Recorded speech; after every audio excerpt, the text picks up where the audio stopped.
Excellent. Well, today on the MTB Performance Project, we have founder and co-owner of the Varsity House and Business of Strength, Joe Riggio. Joe, thanks for being here today, brother. Oh, thanks so much for having me, Mickey. Appreciate you having me on. Yeah. Well, we were talking off air, and you and I first met at the Underground Strength Con back in November of 2024. Had the chance to get up to your beautiful space up in New York, New Hmm. Jersey-ish area. Yep. It was a really awesome opportunity for the first time in a while to get together with a bunch of other, strength coaches and gym owners and talk shop. But yeah, I know you gave a nice talk there, and love a lot of what you said really resonated with me. So appreciate that. Thanks.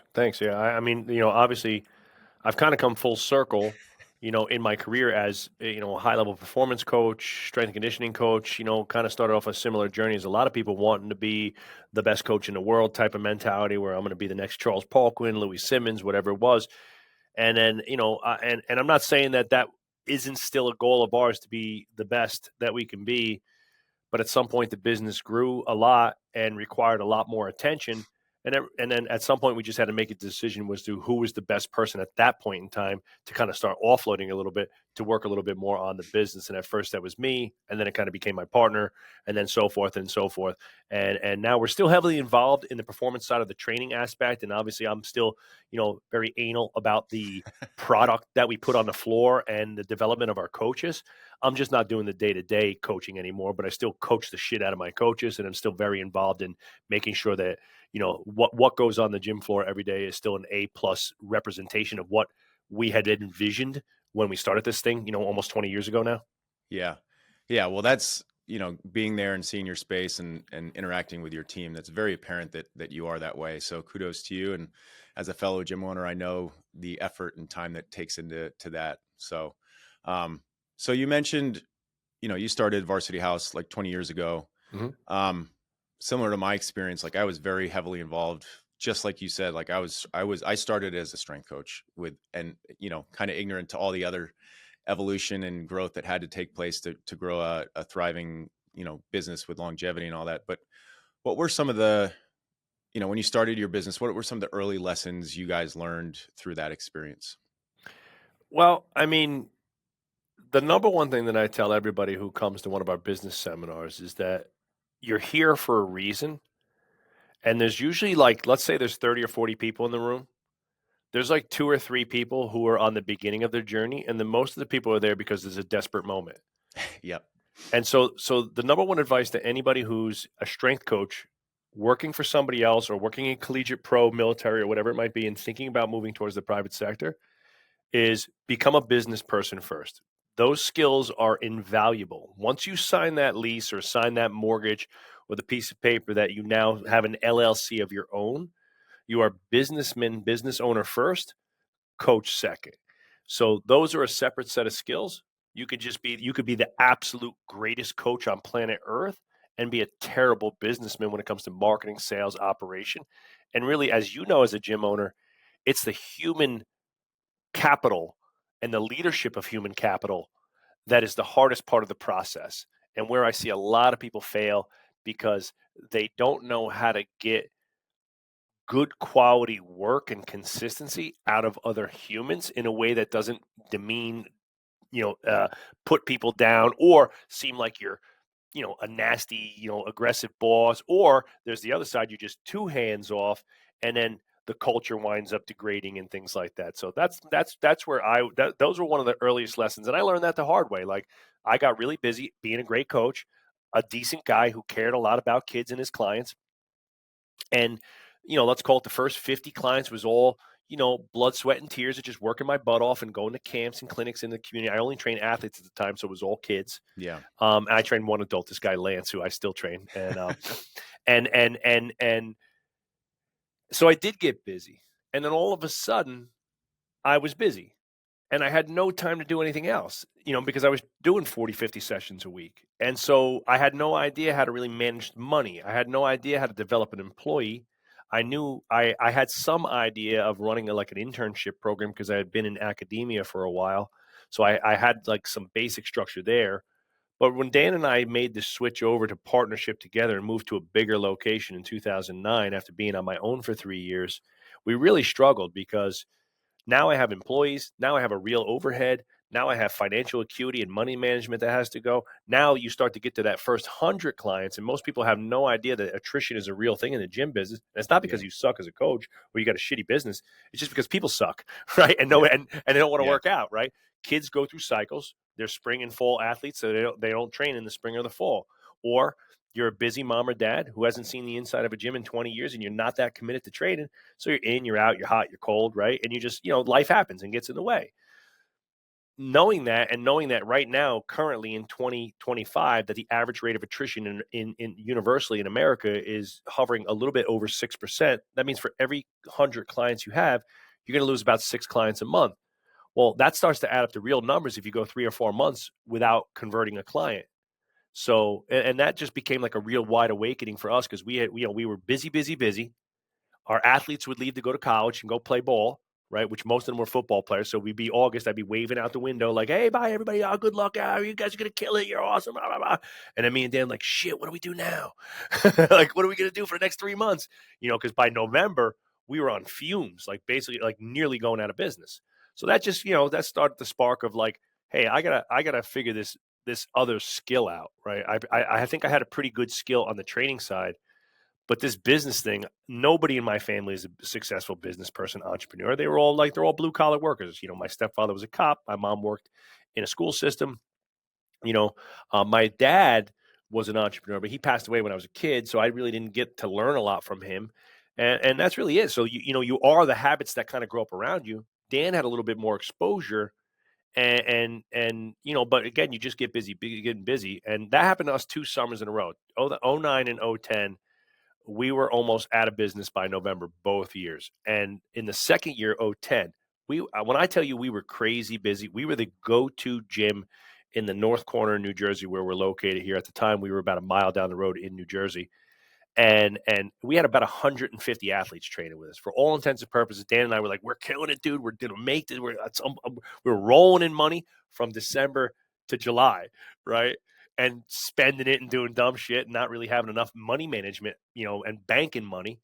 And then we almost went out of business again that fall. And I was like, look, and at that time, it's '10. So I'm 33, right? I'm not a kid anymore, right? And I had gone from Yeah. making about 120K a year by myself to making like 2 grand a month to do this partnership thing, right? Yeah. And I'm like, fuck, like we got to figure this shit out, right? So, we get on a plane, we go to Louisville, we hire a guy named Pat Rigsby, who's a big, coach in the gym business space, who's a great guy who really helped us a lot. And we flew out to Louisville to see Pat, and he was like, "I think I know what the problem is, boys." We're like, "What? Tell us, sir." He's like, "You don't know shit about business." He's like, "You might be good coaches, but you don't know shit about business." And we were like, "I say, please teach us." Yeah. So, and that was it. That was it. Then we came back, and honestly, like, thankfully, Dan and I are both big readers and big reader, low ego guys. Like, I just want to win. I don't care who wins. If Dan wins, I win. Mike wins. Adam wins. I want everybody to win. And I don't have an ego as long as it's all in the same direction for the goal of bettering our team, our brand, and our process. And so Dan and I came back and we kind of divided and conquered a little bit. It's like, hey, I'm gonna master the marketing, the sales, and the business growth and development process. You start studying money and management, and we kind of divided our operational roles and duties a little bit. We still stepped on each other's toes a ton for the first couple of years till we figured it out a little bit. And we Yeah. were both still coaching a ton. We were both still coaching 30, 40 hours a week, right? Yeah. All the Wow. way through till we came here for a few years. Until my son was born, which was 2017, I Hmm. coached 40 sessions a week minimum for the first Yeah. 20 years of my career. Yeah. Man, I mean, you covered a lot there, and again, saying like all that stuff sounds so, resonates with me just because like it's a lot of what the challenges I went through. Like, you like when you open up a gym, you don't know what you don't know. Yep. And it sounds like similar to our experience, like you were so hyper focused on the level of coaching and the product that was on the floor. And for a lot of people that's great and it gets them to a certain point. Um, until they realize, wow, like now I'm like grossly underprepared for like the Yes. longevity term of this whole gym ownership standpoint. And you kind of touched on like you had that point when you went and spoke with Pat and all that stuff. Like, obviously there's probably like most gym owners, like you go to school learning about strength and conditioning, anatomy and physiology, all the X's and O's of training, but nobody learns about business. So what did you feel like was the biggest knowledge gap that you had to bridge? You mentioned you were a really big reader. What was that knowledge gap that you felt like you had to bridge in order to fill in those blind spots from a business standpoint? Real marketing versus just selling and being a good coach, and real management versus just like, hey, do what I'm doing, right? And so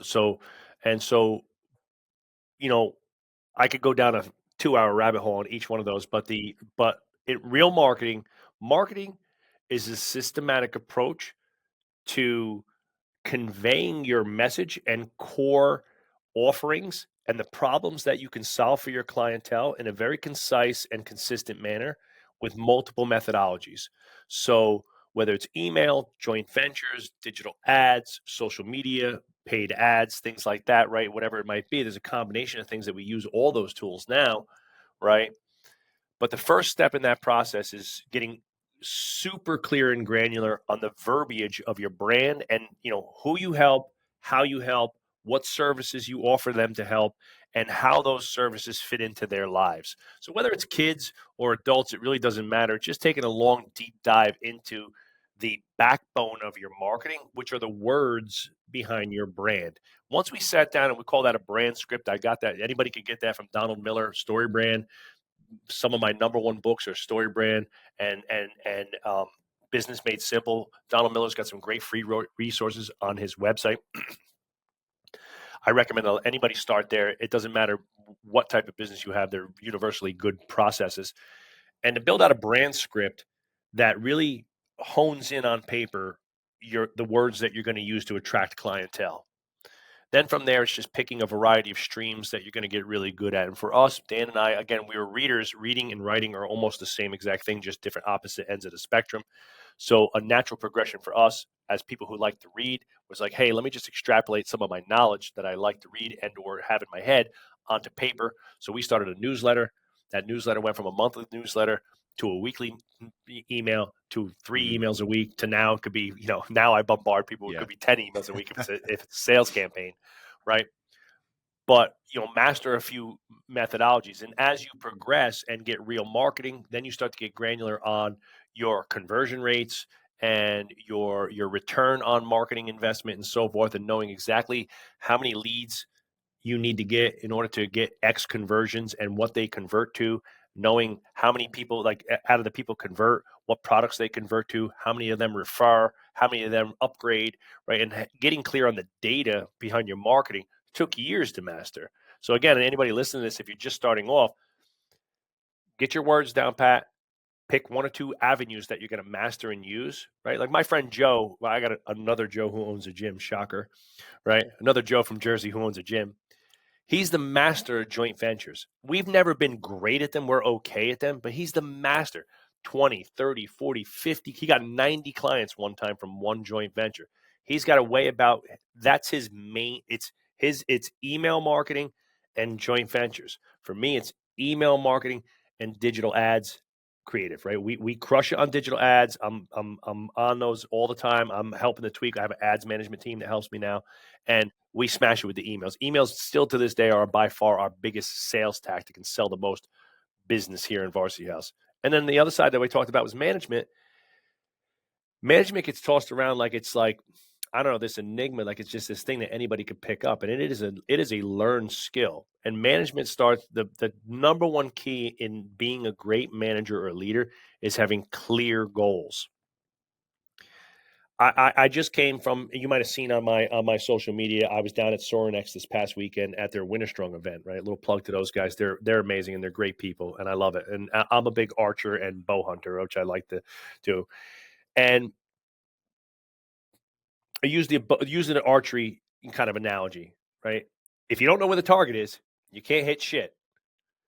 And so you just literally just shooting arrows into the air. Okay, most small business owners are shooting arrows into the air. They haven't really set up clear goals. They don't know what their big financial objectives are. Even if you don't know, pick something. You got to aim towards something, right? And the same thing you would tell your clients, like, hey, what goals do you have? Well, I really don't have any goals right now. I just want to get fitter. Let's pick something. How many push-ups can you do? 10. Let's do 15, right? If you have something, we have something to strive for. So the first set of being a great leader and being a great manager is having clear, concise goals. The second thing is having clear, concise expectations. Mickey, if you come work for me here at Varsity House, this is the financial goal for the year. This is how your role directly impacts that financial goals. And here's the expectation of your monthly, weekly, and daily operational output. This is what you need to do every day to be successful in your role. Do you understand that? Yes, sir, I get that. Blah blah blah. I get okay, great. Here's what we have to do every single day, every week in this business to make sure we stay on track to hit those goals. And you're going to help us achieve those goals in this way. If you can do that, clarity is kindness. Clarity is the key.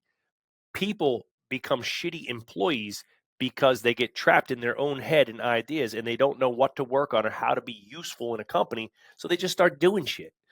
They get busy being busy. And sometimes and it's very easy to fill time with bullshit. And today we have this, mind-numbing machine. And what do trainers do between sessions when they don't have any quality work to do that moves the business forward? Right?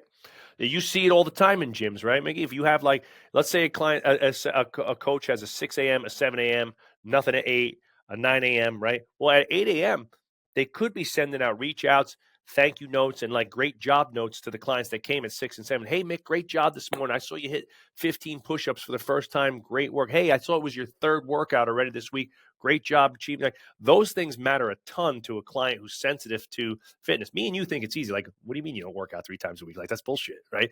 But to a woman who came 12 times in a row for their first month in 20 years, that's a big damn deal, right? So, but what does most clients do at 8 o'clock? They go get something. They go hang out and get coffee for 35 minutes, and then they scroll for 20 minutes, and then they go set up for the next session, and they do nothing to move themselves or the business forward. Yeah. So the biggest thing I picked up there on both from a marketing and a leadership standpoint is just providing a ton of clarity for either your consumers or your coaches, right? Better direction, like you're leading these people to hopefully make good decisions for themselves, and you can only do that through the utmost clarity. So and so you touched on it with your earlier statement, like you kind of changed your roles like early on at Varsity House from being a coach and still coaching to kind of ultimately what you're doing now. Like what would you say, you know, compared to what your early years were, like what's your daily tasks? Like what are some of the things that you're doing on a regular basis that, in your seat from a leadership standpoint is are you continually driving the growth of the business? So, and I'll say this with a little grain of salt here because I don't want to take anything away from Dan's greatness as a leader and a mentor and the CEO. And for all intents and purposes, Dan runs our company now, right? And so, but my number one client is Dan, right? If at the end of the day, right, I start at the company, I have some very emotionally attached ideas to what we are, what we're going to be, and where we're going as a company. And since Dan has the most interaction with our staff, I try to have the most interaction with Dan to make sure that his mental state and his skill sets and his abilities are being used to the maximum of his ability. Because Dan is a fantastic leader, and he's a great CEO, and he's a great coach too. He's a great bit. He was stood by me on that gym floor for a decade, killing ourselves, right?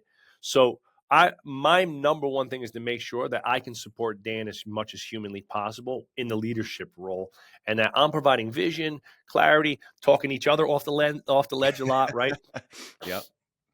And for all intents and purposes, if you wanted to classify us a little bit, I'm a little bit more of the big, like, we're going to be here, man. Like the big dreamer, visionary. Like, I got big ideas. And Dan Yeah. brings me back and says, like, that sounds like an amazing idea, but how the hell are we going to afford that or make that actually come to fruition? Stuff like that, right? Now, my day to day, though, is obviously clarity meetings with Dan and our management team and just making sure that we have, clarity on what we're doing as a company and that everybody's focused on the right jobs and roles and duties. Again, just like I said, they're not scrolling on their phones. It's like, hey, if we got 2 hours of downtime, how are we using that time to make sure that and it's not on the staff level, that's on the management level. So it's like, hey, if I'm speaking to Mike and the sales teams, here's a couple things I'm listening to sales calls. Here's a couple things I noticed on the sales calls. We're not hitting the mark when it comes to asking every single new client for referral opportunity or to bring a plus one to their first session, stuff like that. And like so just making sure that the boat is getting steered in the proper direction. My actual role, if you look at our accountability chart, I'm in the visionary role, which is again the stuff I just talked about. But my main role in terms of driving the business of of Varsity House and the business strength is the marketing side of things, and that's where I've just found my own special want to and ability for that next phase of my career. I really enjoy that. I enjoy the high that I used to get training people and helping people get hit PRs on the gym floor. I get that same high now when we hit a great campaign or we attract 100 members for a 6-week transformation. I know we have this opportunity to really impact our community and obviously affect the bottom line tremendously. I get that same kind of hair standing up in the back of my head when we crush it. And I see like 50 sales when we launched that first email. It's like, yes, it worked. I didn't fuck this up. Yeah. Yeah. So the most of my day to day is on the marketing side, and I book out the majority of my days. 2 days a week are meeting heavy. I do all of my gym business meetings generally on Monday. I do all of my business of strength meetings and calls on Thursday. And then on Tuesday, Wednesday, and Friday, almost my entire day is either writing, video creation, and editing. I don't edit the videos, but I do a lot of the. I'll go through the videos and I'll time mark them for our video team to just like, hey, I want a little more of this, a little more of that, and then on one of those days, usually on Fridays, that's a what I'll call craft creation. That's like I'm creating a back end process. I'm streamlining our sales, packets. I'm doing a making a Canva outline for our media team to go grow that. So that's usually a little bit more of like we're creating an actual product one day. So one day all writing, one day all like social media videos and things like that, and one day like going back into our back end. It's like, hey, how can I improve our team's awareness of some of our stuff? Like we're real big on internal training and systems. So like we have like our whole sales and marketing system outlined in like a huge document. And part of that, part of the onboarding of our team is going through those things and knowing the verbiage, knowing the marketing cues that we use, so we could all start speaking the same language. Yeah. What really stood out to me there, Joe, is that like the amount of space that you hold in your weeks that allow you to be creative and be able to put time into these endeavors, right? And most gym owners who are on the earlier part of their evolution, like you said, like much like you and I are on the floor coaching so much. And there's an inflection point where like that has to change in order to fit space in our time in order to do these things. So for you, like what was the biggest change that you allowed you to kind of create more opportunities to hold space in your calendar and your day to day to allow to do these things? I mean, it's going to sound, I look in total transparency in 2017, right when my son was born, I was 41 years old, and I had been coaching essentially since I was 19. So I'm 20, almost 22 years in at that point. I coached my first person for money when I was 19 years old. And I'm not saying I was burnt out because I love it, but I had that part of me was kind of dying inside. And our business had grown to a point. We were already a seven-figure business by then, but we were never going to be a multi seven-figure business. We were never going to be able to expand to multiple locations until we had somebody fully focused on the business side. So my wife got pregnant in January of 2017, right? And obviously when we found out we got pregnant, I was still working. I was still coaching 30 hours a week plus doing the business. I was working 50, 60 hours a week. And my wife at the time had a big finance job and she was working 50, 60 hours a week, right? So we both, agreed that we're not going to be those parents, and because that's just not what we wanted for our lifestyles, and we're going to make some changes. And so, once I found out my wife Edel was pregnant, I went to Dan and said, "Hey, man, I got 9 months of coaching left, Yeah. and I'm done." And he said, "What?" I said, I don't have to be done, but I'm going to be under 10 hours a week by the time Antonio is born. And I said, so my last official like coaching day on the schedule is going to be September 15th, the day he's born. And that's the end of this. I Hmm. said, after that, we're going down the road. Oh, you're our best coach. How are we going to make that happen? Now we got to have to hire 2 more people. I said, dude, Yeah. we can replace 40 hours of coaching. And I don't want to demean any coaches in our business or anybody else's business, but that's a $50 an hour job, let's say, right? I can go write one email that makes us 10 grand. So I'm trying to offload to $1,000 an hour jobs. And I got two owner operators together standing on the gym floor 80 hours a week. There's no way to open up another gym. There's no way to open up to get this from, let's say, a million to 1.5, right? It's just impossible, right? Just like if you told me you want to be a power lifter and you want to bench press, 800 pounds, but you have three jobs, four kids, and it's like, bro, it's not Yeah. happening. It's not happening. Like Yeah. you got to put 10, 15 hours a week into training just to even stay competitive, right? So that was really the defining moment, was my son being born. And Dan's the best, man. And I honestly, like, people say, how do you and Dan, how'd you and Dan make it 20 years without killing each other? Well, we just got lucky in some respects, but we respect the shit out of each other. And we're also, you know, um, Dan has shown me a lot of respect over the years, I think being that I'm older and I was kind of his mentor, and obviously I'm 10 years older than Dan. Um, my wife and I had waited quite a while to have our first kid, right? I was 41, she was 41, right? And we were just like, I don't know, we were just hanging out and partying and having a good time. And her gyno was like, are you planning on having kids? She's like, yeah. He's like, well, what the hell are you waiting for? You're 40, like, you know? And we're like, all right, we better get this going, right? So that was really the moment. And I said, so I backtracked off and I went with all in on the business side. We did that for 2 years, right?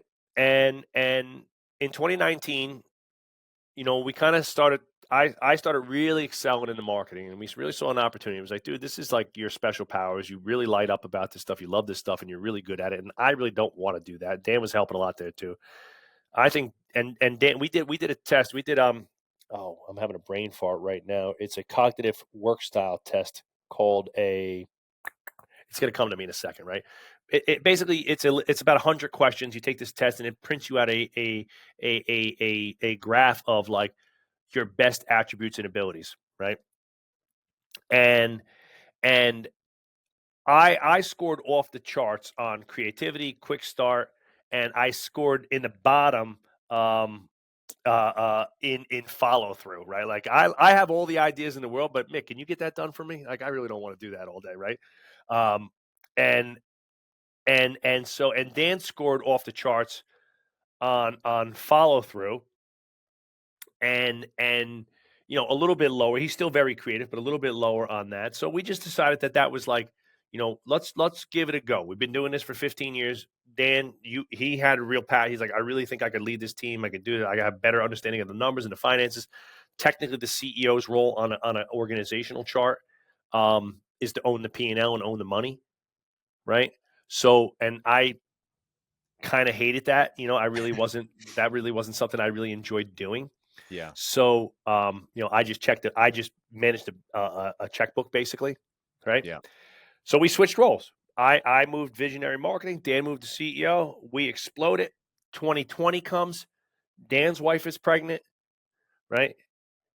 Obviously outside of COVID, Dan and I had the same exact plan. Great. When Chase Man gets born, now he was supposed to be born in July, wound up coming early in April, right? Threw a wrench in the system. But we were like, hey man, when Chase Man is born, same thing, dude. Let's spend the next 9 months offloading your training, getting you down under 10 hours a week so you can really dive into this specialty. And, when your son is born, you're done. Now, outside of COVID, that threw a wrench in the whole system. But when we came out the other side of COVID, that was kind of the plan. And Dan and I were no longer on the gym floor. Did we get a lot of pushback? Yeah. Were there still lots of old heads who were like, things ain't the same no Yeah. more? Of course Yeah.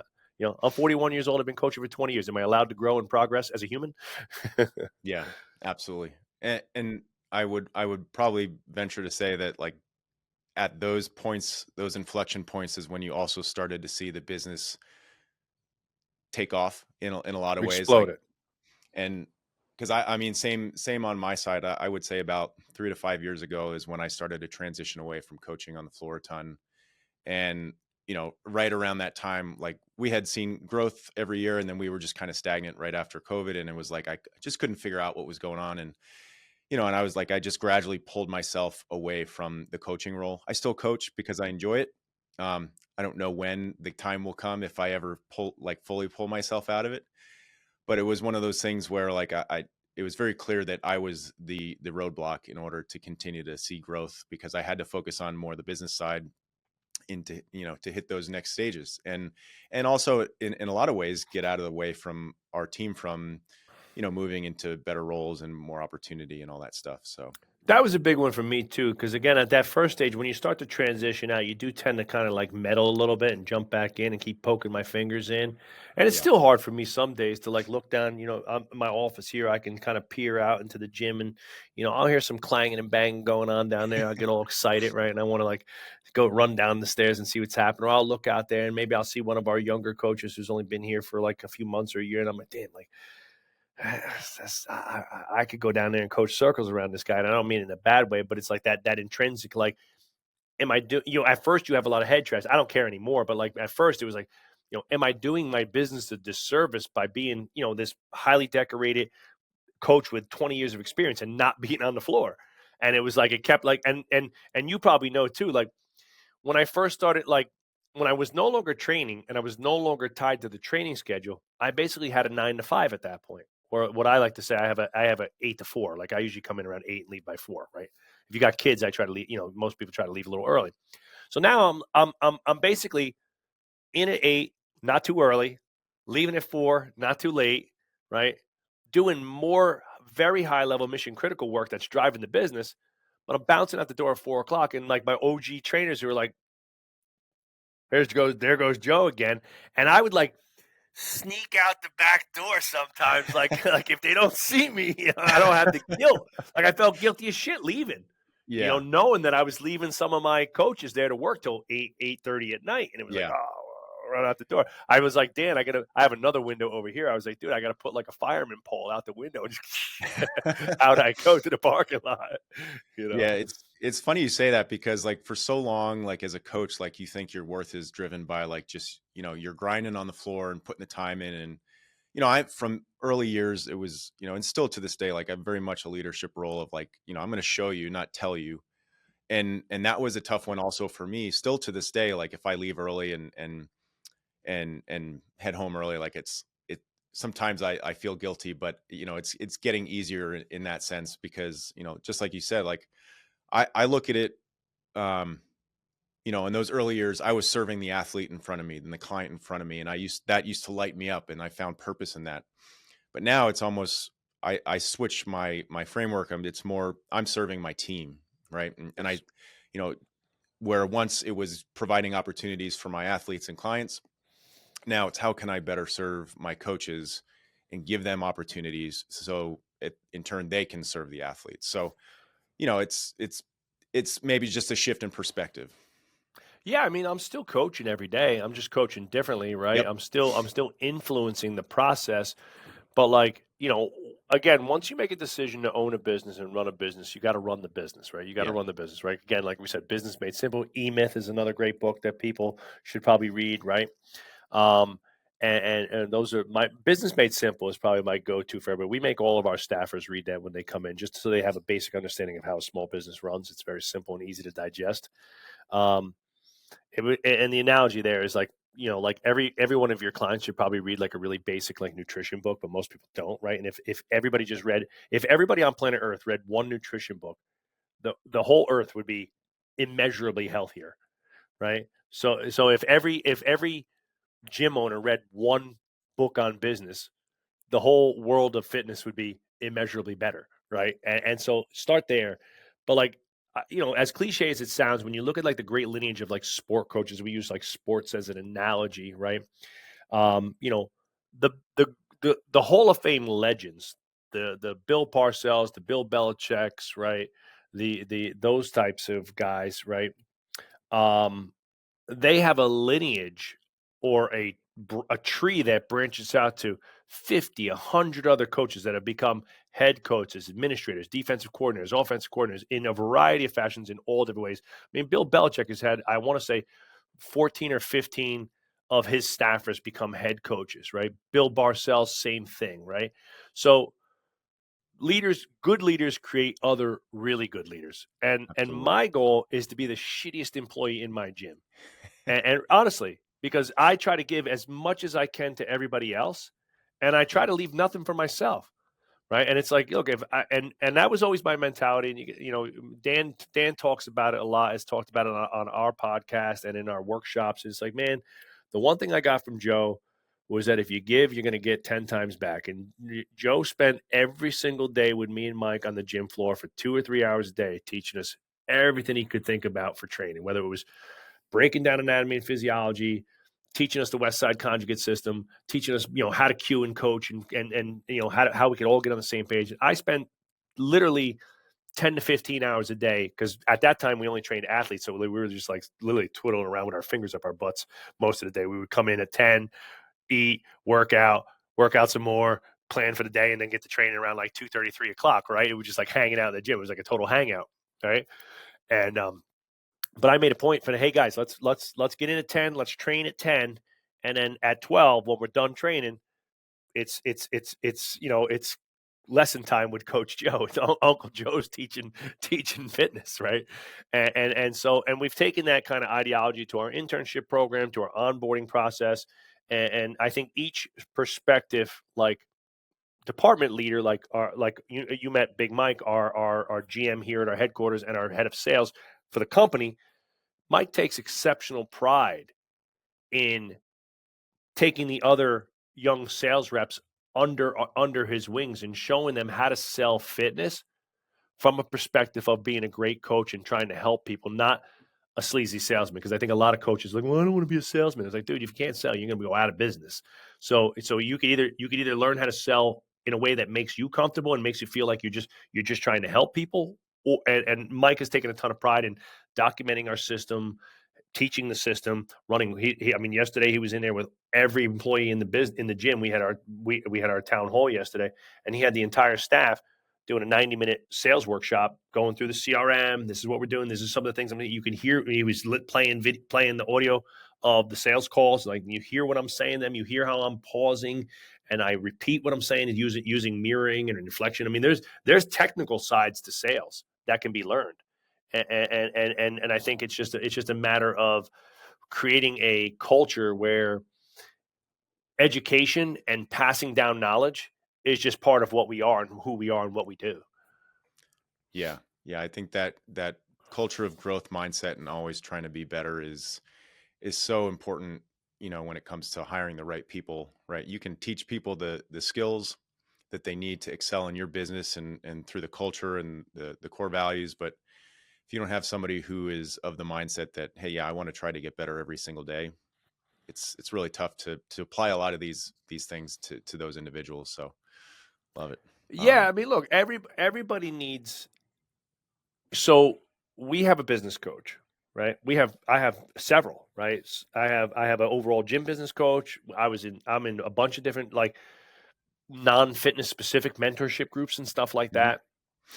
And it's funny because I was just talking about this with Bert this past weekend down at Winter Strong, and because Bert has the Sorinex Outdoors brand, which is like a subset brand of Sorinex, Okay. has like a catchphrase: thin air, deep water, right? And it's obvious what that is. The cream rises to the top, right? The air gets thinner as you climb, and the pressure gets pretty heavy when you get deep, right? Like that. And the reality of that is that um the more and more you start to do these things, whether it's business mentorships, even stuff like the NSCA workshops, perform better, hammer strength. Remember, hammer strength used to run like hammer strength clinics all the time, stuff like that. We used to go to all that stuff, right? If you go to enough of them, all of a sudden you start seeing the same people popping up at these things. And then you keep going, and the same people keep popping up. And eventually, if you keep going, the same people keep popping up. And then you keep going, and all the people that were there, like, they start dropping off and dropping off and dropping off. But that core group of like 10, 15, 20, 30 people who are like super dedicated to the craft of getting better keep popping up. And all of a sudden you got a group of people that are absolute fucking savages, right? And then it's like when you start to talk to them, it's like, hey, what's going on? We're doing this. I just opened up my 4th gym. I just opened my 10. So I'm in a business mastermind group right now with guys that have 10, 15, 20 gyms, right? Yeah. And their goal is to open up 100. And it's like, holy shit. Like, Yeah. Yeah. please tell me when you get to 50 what that took, because I'm not there yet, right? So, Yeah. for all intents and purposes, in the realm of gym fitness business, I think there's a lot of coaches out there who would be pretty damn happy running a Varsity House style business. We're pretty successful. We got a great EBITDA, we got a great ROI on our product, and we got a great culture and a great team. And we have 3 gyms with a 4th on its way, right? Our plan is to open up 10 of those satellites. We have our headquarters here and see where it goes, because we have the business consulting side of things, which is a very attractive and fun process that we really enjoy.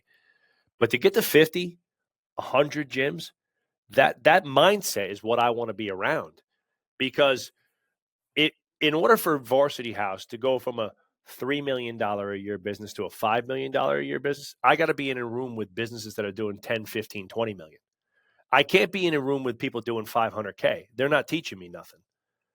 Right. So I think, like, again, the underlying idea here of if we continue to surround ourselves with people that are better than we are, that learn more, like, again, like being a Winter Strong, again, this is more of an outdoorsy thing, but there were guys that have, like, spent their entire lives doing nothing but long range precision rifling, Navy SEAL snipers. The guy who was teaching it knew more about light refraction and light energy through a scope than I thought was humanly possible. He was like a NASA scientist for light refraction. I was like, holy shit. Like, this guy knows more about guns, rifles, ballistics, calibers, and light refraction than any human on Earth. So, and again, maybe that's not your thing if you're listening to this, but it's awesome to be in a room of people who just took the rabbit hole to the bottom of the freaking ocean. And so, like, if you're a gym business owner and you're doing your, whatever, 250, half a million, you're turning the corner on $1 million business, find a room with $2 million businesses, find a room with $10 million business, and don't be scared to be the bitch in the room. Yeah. The most terrified I ever was the first, when I went to a business mastermind and they said, oh, you got to bring your last 2 years P&Ls and tax returns, financials, and your POS, printouts for the last 2 years. And we was like, Yeah. hey, and some dude showed up without him, and they just tossed him out of the room. They're like, no, you can't be here without that. Like, we're going to dive into your finances, and the data don't lie. The P&L sheet don't lie, right? Yeah. Because, like, a Yeah. lot of gym owners are, well, I mean, we're doing $500,000 a year at 60% profit. It's like, all right, pal. That's why you're Yeah. driving a Honda Civic. Yeah. Yeah. you know? Well, you kind of touched on it, and this is kind of my last and final question, right? Like, the reason I started this whole podcast was, like, I wanted to get into components of performance, right? Performance in business, performance from a physiological and training standpoint. Like, I really believe that those principles are somewhat universal, and you can apply, just like you said, like being around the right people, putting yourself in the right room, like all that type of stuff. And for me, like, I have a lot of guiding principles, first principles in that. Like, curious, when it comes to business, your personal life, performance, the way you see it, what are some of your driving principles when it comes to, like, performance in any endeavor? Well, I mean, so on the business side, we kind of take a take on, there's a great book. I get a lot of book references today, but there's a great book called The Five Dysfunctions of a Team, right, by Patrick Lencioni. Really, really great book. And it outlines, a pyramid kind of idea of the principles that destroy a team and a culture, and kind of with the antidotes of how to beat those. So the first thing is absence of trust, right? In order to be a great company, you have to believe and trust in each other, and there has to be some common bond. You don't have to be best friends with your with your employees, taking them out to dinners and having them over your house, but they got to believe that you care about them and that you're their ride or die, and that every action, thought process, and activity that is done with the idea of doing the right thing, right? So one of our guiding principles, obviously, is do the right thing. Do the best thing for yourself as a brand. We teach everybody here that, hey, no matter what you do here, if you decide a year, 6 months, 2 years, 10 years in that you want to leave Varsity House, the number one thing is you're the CEO of your own brand. Come in like a pro, go out like a pro, treat everybody like a pro, be nice to your fellow employees and your coworkers, be nice to your people. And on that day when Mickey decides that he wants to go off on his own and open up his own gym, we shake hands, we hug him, we say, dude, we're gonna miss you, man. You were awesome, and we loved having you here. Be great and go do your own thing and be awesome at it. And if you need help, let me know, right? And that's how things should be there. The second thing is, a fear of conflict. a lot of people are afraid to stand up and say that something's not right, or that, or like if you have an idea or you say something or do something that I think is bad for the culture, and I just eat it, right? And the worst thing you could do, again, I don't. Are you married? You're married with. Are Yep. you married with kids? Okay, 3 so kids. right. So the worst thing you could do is just let your kids do bad shit and not say nothing, right? That's Yep. called bad parenting. But when it but when it comes to an office environment or work environment, it's like, oh, I got a guy who keeps like demeaning another employee and nobody says nothing, and then that employee leaves, and then that it goes on to kills the culture, right? Yep. You got to have skin in the game in a sense where you're not afraid to say them. Your fear conflict is good. Speak up. It's okay to disagree. As long as it's coming from a place of empathy and understanding, and it's in the best interest. Like I said, it goes back to the one, do the right thing, right? It's in the, hey man, like I've seen you do that a couple times, and I know it's just a joke, but after a couple times, like, it's not funny anymore, and I think it's gonna be bad for our overall business and culture, right? So it's okay. Or it's just like Mike does it to me all the time. Mike and Dan blow my shit up all the time. Like, I come out with an idea for marketing, like, guys, it's like, Joe, just stick to the plan, dude. Like, you got too many fucking ideas. Like, just stick to the plan, right? You and your damn ideas, right? It's like, oh, okay, fine. I thought that was a good idea, right? Three is lack of commitment. People today are more wishy-washy than ever.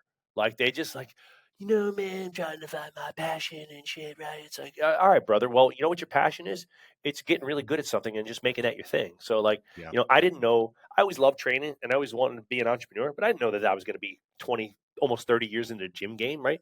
You do something long enough to the point where you get good at it, and then you like it, and then you get good. The analogy I give to my son all the time was like, like, nobody likes doing stuff that they don't like, that they're not good at, right? So my wife doesn't ski. If I took my wife skiing, right, and she fell her way down the mountain, she'd probably like, skiing sucks.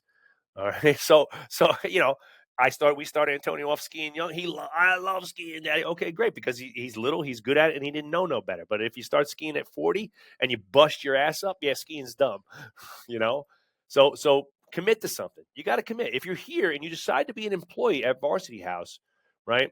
Even if you don't, if it's not everything you thought it was going to be, or maybe you think you want to do something else, commit to it and be here and be present and do the thing. Four is lack of accountability. People are a bunch of bitches and they just don't do what they say they're going to do, right? We wear shirts here that say, "Do what you say you're going to do," because to me, that's my number one. Because if I tell you I'm going to do something, or I'm going to be here, I'm going to be on this podcast, I'm going to be here and I'm going to give you everything I got. I'm going to give you a good hour of my time, energy, and attention, and my knowledge, or don't do it. And a terrible analogy that I use is like, guys and girls who cheat, right, on their spouses. It's like, just break up. Don't do that. You made a commitment to somebody. Go, end the thing and then go do whatever you want. But that doesn't do any good. So it's like a trainer who's working for Varsity, but is like secretly like stealing clients on the side. That just screws you over 10x, right? So Yeah. commit to your process. And then last but not least, is an inattention to results. The only thing that matters in business is the bottom line. And again, we I want to help my community. I want to help provide great careers.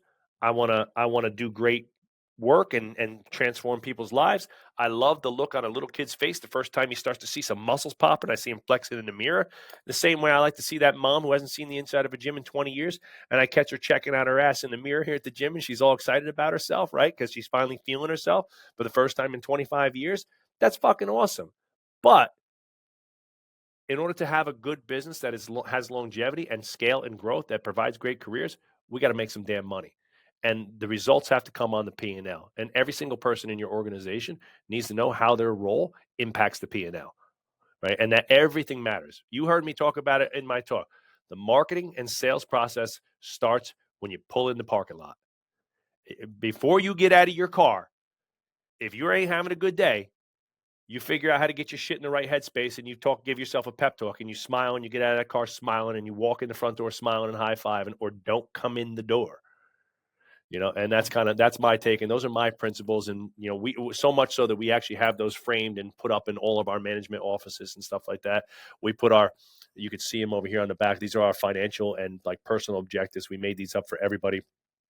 So again, clear goals, clear expectations, clear principles to stand your feet on, and in the hopes that you'll wind up attracting the 5 or 10 core employees that buy into that in such a deep level that it become a part of your brand. Like where Adam, you didn't get to meet Adam because Adam just his baby was born like 2 or 3 days before the event. He was supposed to speak. We had to fill him in because his wife gave birth like 3 days early. We were Right. hoping the baby was going to come on Monday, and the baby came on like Wednesday. And so Adam wasn't here, but Adam's become our business partner and an actual equity full buy-in business partner in the business consulting and the business strength and the personal training business because of his effort and the way that he's bought in and the fact that he's basically decided that, hey, I'm gonna die on the sword here at Varsity House, or I'm gonna go drive a truck or some shit. Like it's either Varsity House Yeah. or I'm gonna go get a job in accounting or finance or some shit. And Mike's the same way. And Mike's like, look, I'm gonna die here. I want to be the first employee to retire from Varsity House. Yeah. And before, not before me though. I'm out of here. I love it. Well, Joe, this has been awesome. I really love the insight and just the evolution that you've gotten to where you are today. It's very insightful. So, if people want to find more about like you and your business and what you're Yep. doing, where can they look? Obviously, for me personally, Instagram is probably my best. Coach Joe Strong is my Instagram at Coach Joe Strong. And then for the business of strength in Varsity House, it's just varsityhousegym.com or businessofstrength.com. And we have a variety of workshops and programs there on the business consulting side for other gym owners who need some help and just need some clarity. Anything from like 2 day workshops to 1 and 2 day workshops and one like bespoke consulting.